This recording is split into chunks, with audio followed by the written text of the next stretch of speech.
اعوذ باللہ من الشیطان الرجیم، بسم اللہ الرحمن الرحیم۔ میں فاروق کو یہ پیغام دینا چاہتا ہوں،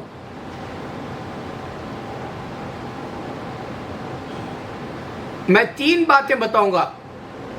جناب فاروق صاحب، آپ سنیں میری جو ہے یہ التجا۔ میرا مدعا ہے بہت بڑا جو انسان کو سمجھ میں نہیں آ رہا، وہ ہے نبی صلی اللہ علیہ وسلم نے بتایا قیامت سے پہلے انسان دنیا میں دنیا کی محبت کرے گا۔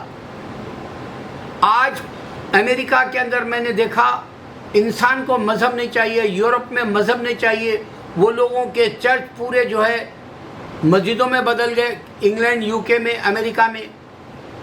تو یہ لوگ دنیا سے محبت کرنے والے ثابت کر دیا، نبی صلی اللہ علیہ وسلم کی بات حق ہوئی۔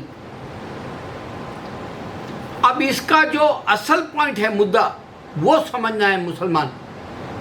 آپ دیکھیں گے احمد دیدار ڈیبیٹ کرتے ہیں، آپ بھی ڈیبیٹ کرتے ہیں، ذاکر نائک بھی کیے، شبیر علی، اس طرح سے بے شمار ہمارے مسلمان اسکالرز ڈیبیٹ کرتے ہیں جو اور کرسچن ہندو سے، لیکن کسی نے یہ نہیں بتایا۔ یہ میں پہلا ٹپ دے رہا ہوں آپ کو، آپ غور کرو اس بات پہ، شاید آپ کو اس سے مدد ملے گی۔ صرف قرآن اللہ تعالیٰ سارے عالم کے لیے بھیجا، اس سے پہلے توریت، زبور اور انجیل سارے عالم کے لیے نہیں تھی، صرف چلڈرنس آف اسرائیل کے لیے تھی۔ یہاں تک کہ موسیٰ علیہ السلام اور عیسیٰ علیہ السلام بھی چلڈرنس آف اسرائیل کے لیے آئے، لیکن ہم مسلمان ابراہیم علیہ السلام کا دین ہے کہتے ہیں، اس لیے اللہ کہا کہ ابراہیم علیہ السلام نہ تو جوئش ہے نہ تو کرسچن ہے، اس واسطے اسلام ہم سمجھنا ضروری ہے۔ اور اللہ تعالیٰ قرآن ہم کو دیا، یہ یونیورسل، گلوبلی، ورلڈ وائڈ کے حساب سے تمام دنیا کے لیے۔ اس واسطے آپ احمد دیدات کو بھی نہیں دیکھیں گے ڈیبیٹ کے وقت میں جوئش کو کہا ہو تمہارا ریلیجن تو ورلڈ وائڈ کا نہیں ہے، تمہاری بک نہیں کہتی، بک میں ہونا چاہیے۔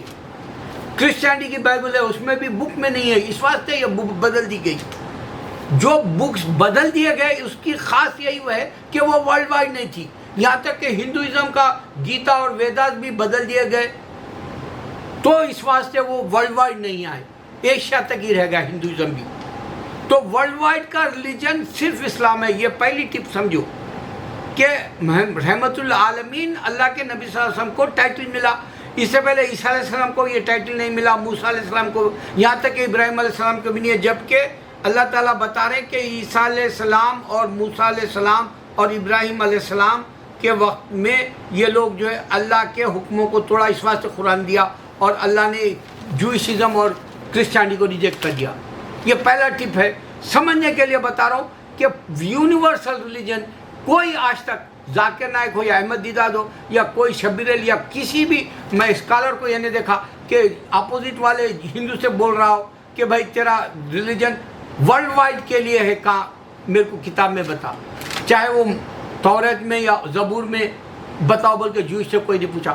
یہاں تک کہ بائبل پوری چینج ہو گئی، آپ کو بھی معلوم، ساری دنیا کے کرسچنوں کو بھی معلوم، مسلمان کو بھی معلوم، اس کے باوجود وہ مر جاتے، لیکن وہ ورلڈ وائڈ کا لفظ چیلنج سے عیسیٰ علیہ السلام بھی نہیں دیے۔ وہ آئے اور کہا کہ ابراہیم علیہ السلام کا جو دین ہے، موسیٰ علیہ السلام کے جو دین ہے، اس وقت میں جوئشوں سے بات کر کے بولے تمہارا گاڈ اور میرا گاڈ ایک ہی ہے بولے، لیکن یہ نہیں بولے کہ میں تمام دنیا کے لیے بیٹا بن کے آیا ہوں، میں تمام دنیا کے لیے خدا بن کے آیا ہوں، یہ نہیں بتائے۔ پہلا ٹپ ہے یہ۔ دوسرا ٹپ سمجھنے کے لیے بتا رہا ہوں، انسان مل کے نہیں رہتا۔ ابراہیم علیہ السلام نہ تو جو ہے نہ کرسچن ہے، لیکن جو بھی ابراہیم علیہ السلام کو مانتا ہے فادر کی طرح، کرسچن بھی فادر کی طرح مانتا ہے، اور مسلمان تو دین ابراہیم کہتا ہے اسلام کو۔ یہ مل کے نہیں رہ سکتا انسان، جبکہ ہندوازم میں بھی کئی گروپس ہیں، آپ انڈیا کی بھی ہسٹری جانتے ہیں، لیکن انسان مل کے نہیں رہتا۔ یہ اہم بات ہے جو اللہ کی اس بات کے اوپر انسان کے دل کے اندر جو ہے گھر کر جائے گی کہ واقعی یہ ڈائریکٹ بولنے والا اللہ ہے، کیونکہ انسان مل کے نہیں رہتا۔ تیسرا، انسان لڑ لے گا اور خون ریزی کرے گا، first world war, second world war, یا جو ہے جوئش اور کرسچنوں کا کروسیڈرز، یا پھر جو ہے زوراسٹرینز کا یا کرسچنوں کا کروسیڈرز کے جیسا وار لڑنا، یا ہندو لڑنا، یا جو ہے سکھزم تک لڑنا، یہ سارے باتیں انسان خون بہائے گا، انسان ایک دوسرے سے نفرت کرے گا، انسان مل کے نہیں رہے گا۔ یہ 3 ٹپ کو اگر انسان سمجھتا ہے تو میری زندگی کا سب سے اہم کام میں نے مکمل کیا. اللہ اکبر.